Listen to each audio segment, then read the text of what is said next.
Hi, my name is TJ. My dad died of overdose on January 1st, 2011, and my mom is a recovering addict. God helped my mom, and now together we are here to help you. Now let's talk recovery. Here's your host, my mom, Susan Sexton Wood.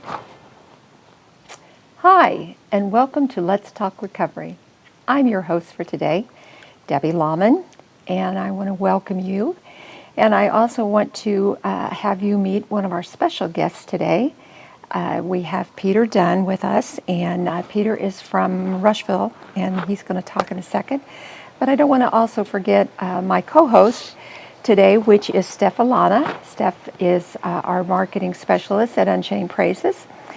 So Steph, glad to have you with us today as well. You can say hello. Hello. That would be fine. I know Steph's just like me. We're kind of anxious to hear your story. All right. From just chatting before we came on air. I am excited to hear what has happened to you and where you are today. And Okay. so tell us your story. All right. Well, I guess really, I grew up pretty well, a normal kid's life. My family was, we're a pretty close-knit family, you know. Well, of course, we went through some things growing up. I got a brother and a sister who are my half-brother and sister, so they come and go in and out of our lives quite a bit. But I believe the first time I actually, experimented with any kind of alcohol or anything, I was around 12, 13, me and my brother out in the yard. I had an older brother, of course, so he kind of showed me the way.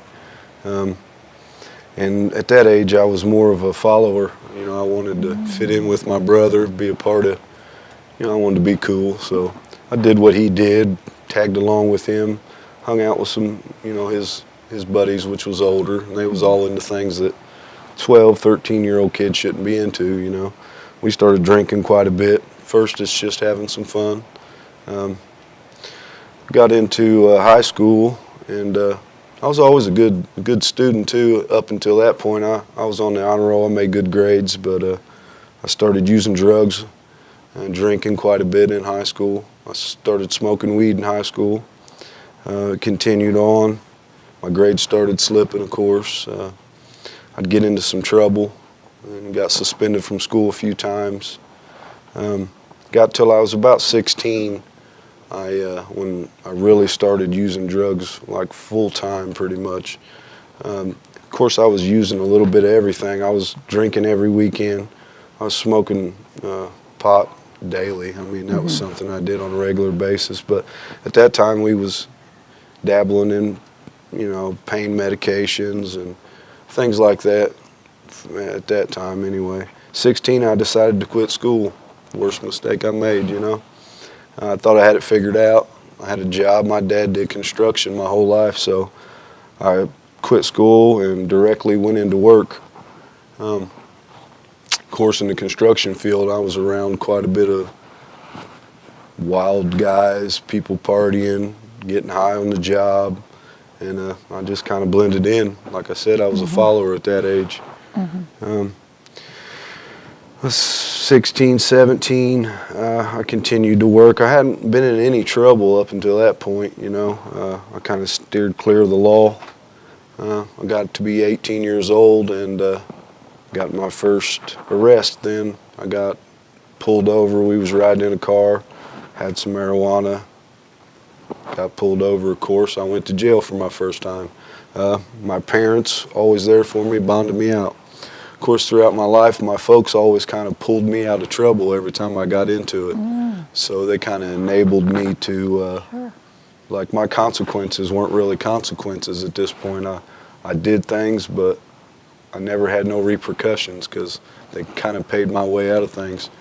Not that it was their fault at all. That's my bad decision making,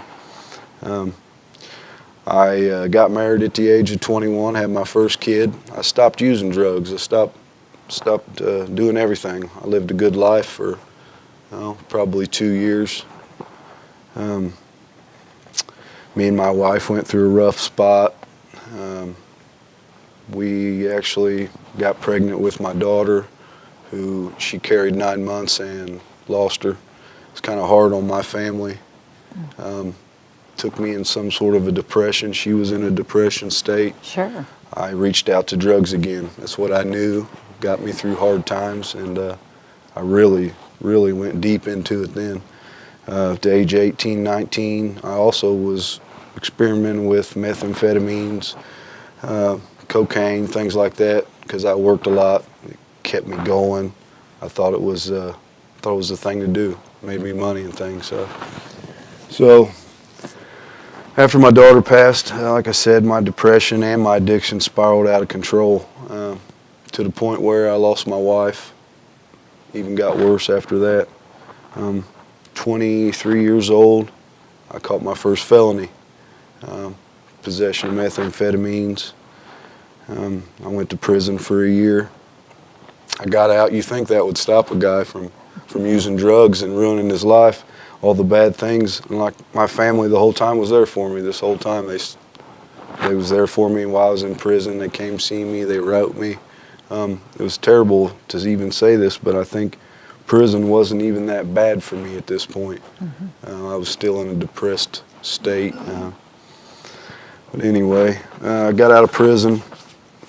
I went right back to my lifestyle of construction work, right back to drugs, not being there for my children. Let's say I was about the age 25, 26 or so, and I decided that my meth addiction was to the point where I wasn't feeling the way I wanted to feel, you know. So I stepped it up and I started injecting drugs at this age. And then life really went out of hand. And I want to say, as a child, I grew up in a church. I mean, I knew God at a young age, but I lost track of him over the years. Drugs had pulled him away from me, I guess. He was always there. I guess I just didn't look for him as much as I had as a child, you know. So I was disconnected with God, disconnected with my family, with my own self. So drugs was what I turned to. That was my security. When I felt bad, I used drugs. When I was happy, I celebrated by using drugs. You know, drugs have took everything in my life that was good. It took it away from me, and I was almost okay with just having drugs there, which is, it's sad to say. I'll go into saying this last time that I got in trouble, I was sitting in jail, and I'd been to prison, like I said, twice. I spent probably 2 years in DOC penitentiary. But the last time I was in there, I don't know what it was, like something came over me. I was tired of living the way that I'd been living my whole life. It's all I knew. It's all I surrounded myself with was people that use drugs, bad influences, negative people. And in life, you are who you surround yourself with, typically. So this last time in jail, I sat there, and it was just a horrible, horrible feeling. I finally got to the point where I let go of it. God must have, I guess you call it a spiritual awakening. That's what they call it. God came over me. I was at peace with myself. I just knew that whatever he had in store for me, I was okay with it. I just let go of all the stress, all the agony, all the pain, and I just held on for the ride. Wasn't a few weeks after that, I got some good news while I was in jail that we had a program in Rush County that is drug interventions court. They set you up in a program, you follow rules, they send you to therapy, things like that. I was a candidate for that, which my prior arrest I never really had. I thought law enforcement, the judicial system, prosecutors, I thought they were just against me. I thought I was on the other team all these years, like me battling the law. Well, that ain't really how it is. I see it in a whole different light now. They're on my team now. They seen something in me that was worth saving, and I'm grateful for that, you know. They give me a chance I felt like I'd never had before, but I don't think that I opened my eyes up to that chance. God opened my eyes up this time to, hey man, you're in control of your life. you're the man in the steering wheel. Just do what you got to do. And well, anyway, once they accepted me to the interventions thing, sent me to rehab for 28 days. While I'm in there, I got a lot of tools, coping skills, things that I use on a daily basis to cope with life issues, you know. Before, I never dealt with life issues. Being an adult, I never did it. I always skipped over them things. So rehab taught me how to deal with emotions, feelings, things I wasn't used to dealing with in life. And I got out of rehab, and I started some AA meetings. My first meeting, I've tried to get sober prior to this before. Before this, my heart wasn't necessarily in it. I was trying to do it on my own, and I couldn't do it by myself. God's on my side now. It's a lot easier when you can fall back on God. I mean, and AA was a great place to start all this recovery thing. You know, the 12 steps and getting sponsors and people holding you accountable is great, but that wasn't good enough for me. I've done that before, and I still relapsed, went back into this lifestyle. My first faith-based meeting was Brianna's Hope, and my first few testimonies that I'd heard just touched my heart. You know, I felt the Holy Spirit come through me and change me in a good way, open my eyes, my heart to things that I was never acceptable to for a lot of years. Vulnerability is hard for me to be a vulnerable person in life. I guess maybe as a man, even women, I guess, you know, being vulnerable is just hard.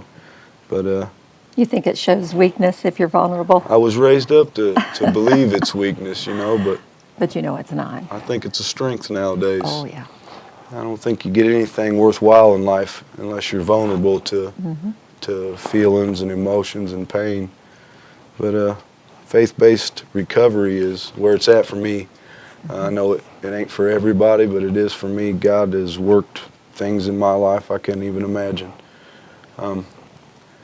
Like I said, I've tried to get sober prior to this and just didn't work. I kept relapsing, going back to jail, getting out. Oh, this time, God, if you'll just change things, I'll do it this time.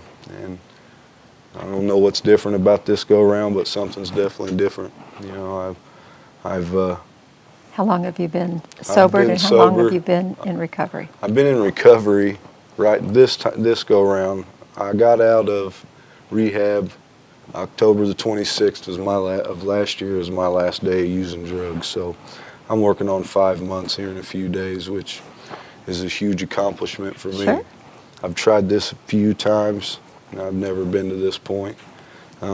Have they not been faith-based prior? Absolutely And not. this one is? This one is.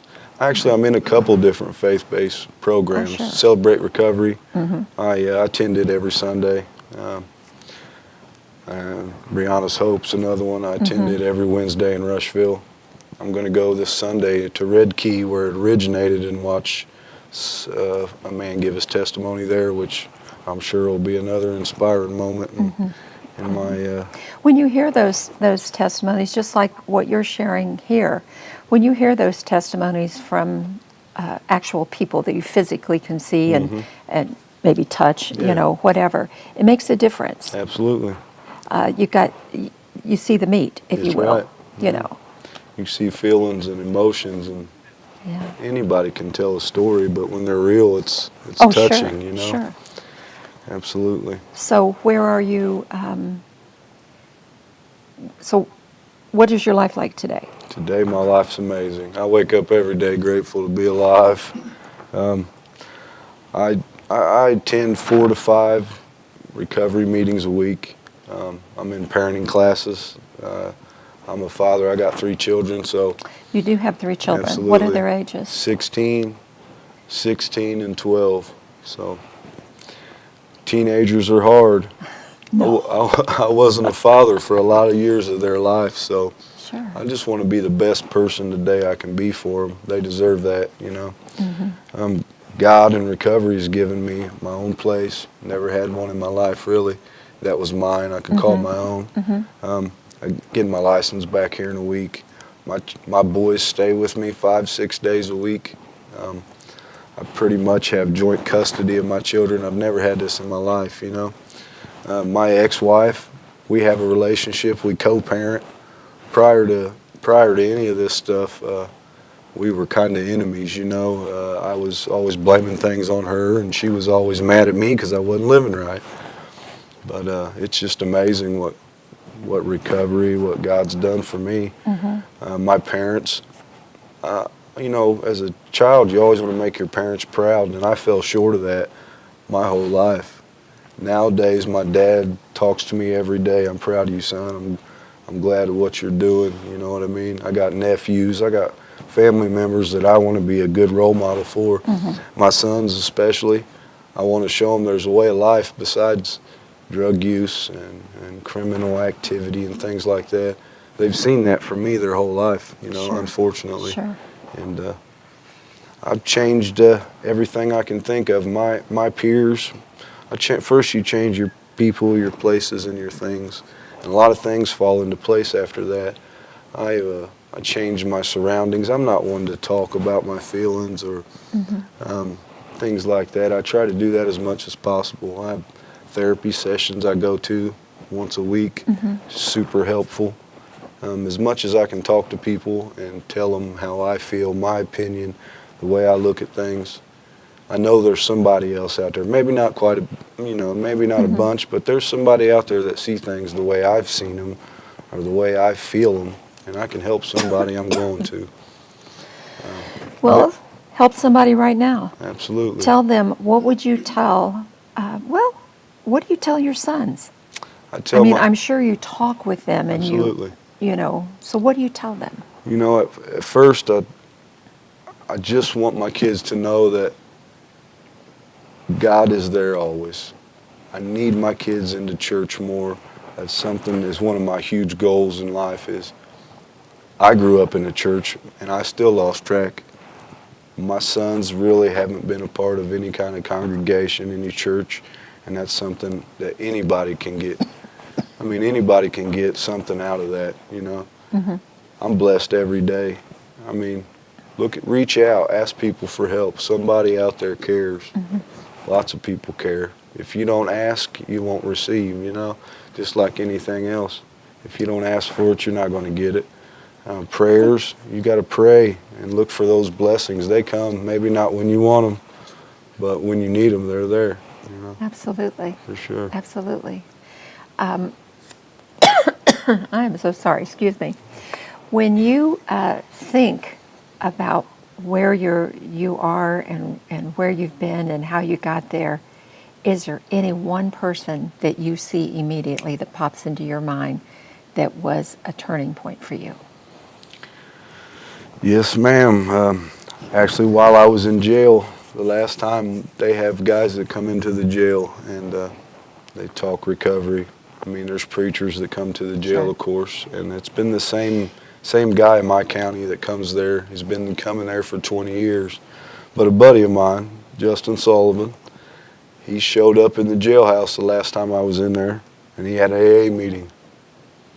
And I've known him for my whole life. I watched him struggle, and I watched him in the best parts of his life and the worst. And when I seen how well he was doing, seen the positivity flowing out of him, the hope in his eyes, it gave me a fire I can do it too. Before that, I thought, wow, I'm just going to die an old drug addict. And that's where I was headed, was death. I mean, I'm sure of it. But he's actually a friend of mine. On a daily basis, we talk. He's an inspiration to me every day still to this point. To a lot of people in my community, he does a lot. So he's the name. He's absolutely the name. We've had Justin on this program. He's a wonderful guy. He's got a wonderful testimony. Yes, he does. Yeah. He sure helps me on a daily basis. So that is awesome. Well, I'm sure that you're going to be able to, in turn, help other people. Is that a goal of yours? Absolutely. To help other. I know that when Justin was here, he was talking about the things that he's involved with. Absolutely. Are those things that you have a goal to do as well? Absolutely, yeah. And say what those are. We're in a group, which I'm not a part of at this moment because I was in some parenting classes, but Recover Out Loud in Rushville. We just got a new meeting. I'm actually a core member, or I am going to be a core member here real soon. So, goal of mine is to make it bigger. I want to get more involved in Brianna's Hope, things like that. I would like to talk to kids in the school at some point. I think that's a way to reach out there and stop the problem before it starts. I know that's where my addiction and my problem started, was high school, junior high school. So, Okay, I'm glad you mentioned that again, because schools often will bring maybe people in to speak, and of course they have the drug classes and all of that stuff. How do you become effective to them? Or is it just you're, as the Bible says, in a sense, you're sowing the seed and it's going to fall on ground that may be too hard, and then it's going to fall on ground that's going to be more receptive? Is that what it is? Or, I mean, like you said, you've been there, done that. How do we reach those kids now? well, by sharing your story, just like this, leading by example, getting out in the community and being a role model for them kids. Sure, Let them see sure. something good going on, especially if they've seen, or my community is a small community, so there's no secrets to be kept. Everyone is involved and knows everybody's business, so they pretty much know names and faces and things like that. So if you just get out there, I think, and lead by example, and like I said, be God's hands and feet. Just let Him speak through you. I think that's the way to get to most anybody, especially children. Just do the next right thing every day. Show them every day on a daily basis. Okay. Yeah. I have a quick question. Yes. When it comes to support, do you have a really good a good support system, Absolutely. like family, and do your kids know? Does your family know what you've went through? Oh yeah. Actually, fortunately, maybe we'll see. My kids were a huge part of my life. They seen me struggle. I mean, they know my past. I didn't necessarily tell them. My kids are teenagers, 16 now. They're old enough I can speak to them like adults and tell them, exactly my story. My family's been behind me. Luckily, fortunately, they ain't given up on me yet, So my support is huge. I know some people don't have quite the support system that I do. I'm grateful for it. If I didn't have it, I don't know if I'd be where I'm at today. So. I'm not sure that you would either. You had said, I put a note here,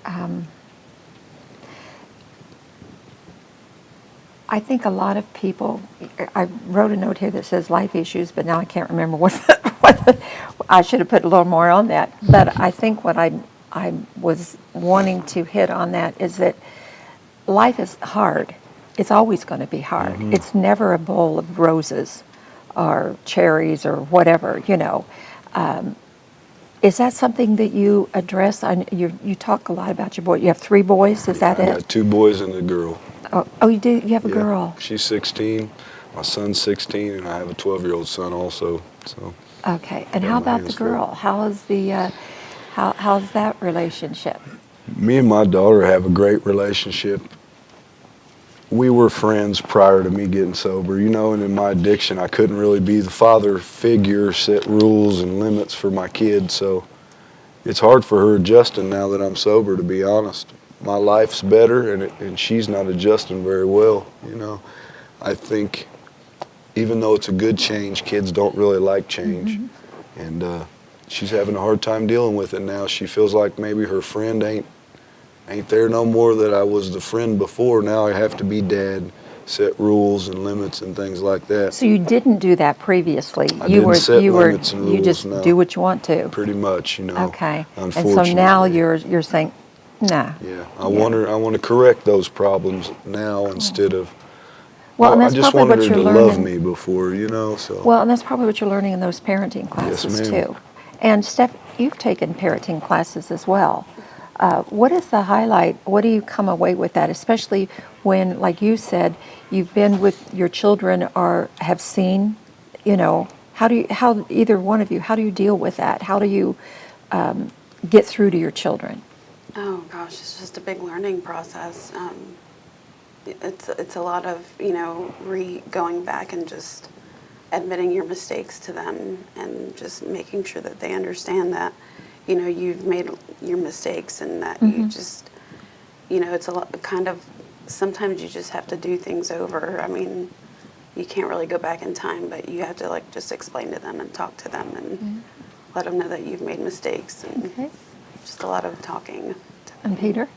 To be honest, I tell them the truth. Before, I maybe was a little bit, I lied to them before maybe, just be real.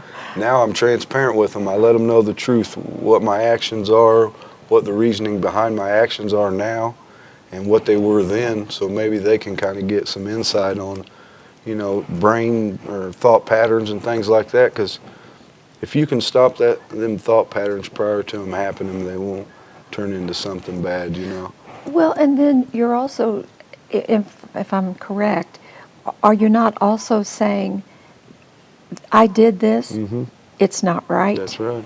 and I do not want you to do this. That's right. I want better for you. So therefore, I think sometimes, especially when you're in addiction and you come out of it, you live in this sense of guilt, and the kids rule the roost then. Yes, ma'am. Because they play the guilt card There you all go. the time, like, ooh, let's make Dad feel guilty. Bam! We're going to put that down here, and we're going to say, well, yeah, but you have to learn to deal with that, don't you? Yes, you do. It's hard. I mean, it's hurtful, but kids learn fast too. Once they adapt real well to things. Only thing is they like to manipulate situations, especially when they're used to something. Sure. So when you change it for them and they can't manipulate it anymore, it's hard for them. I just continue to be honest and tell them, Sure. I made mistakes. I've learned from them. You need to too. I don't want them to make the same ones as me, but I think as a kid you couldn't tell me, hey, don't do this. This is what's going to happen. I had to do it myself. And then that's where the faith comes in, because Yep. at this point, you do what you're supposed to do, and then you're relying on God and the Holy Spirit to be able to touch the hearts of your children, Yes, ma'am. because He's the only one that can change it. One last thing. Talk to our audience, and you give them the best advice you can give them. Best advice I can give them, give your life to God. Do it now. It's a huge burden off your chest. If you haven't found your way there, find your way there. Reach out. Somebody in recovery will help you, show you. There's faith-based meetings all over the place. Google it. I know Google's out there.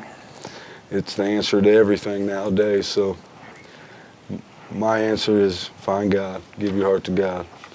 What better words to end this program on? Because you can't do it by yourself. And that's what we want to tell you from Let's Talk Recovery. We know you can't do it by yourself. That's why we say you're not alone. We are here for you. Thank you, Peter. Thank you. And we want to thank you for tuning in. And we want to tell you that we are here. You can contact us. Facebook, our number, Instagram, we're here for you. And we want to have you have a great night in Jesus, whatever.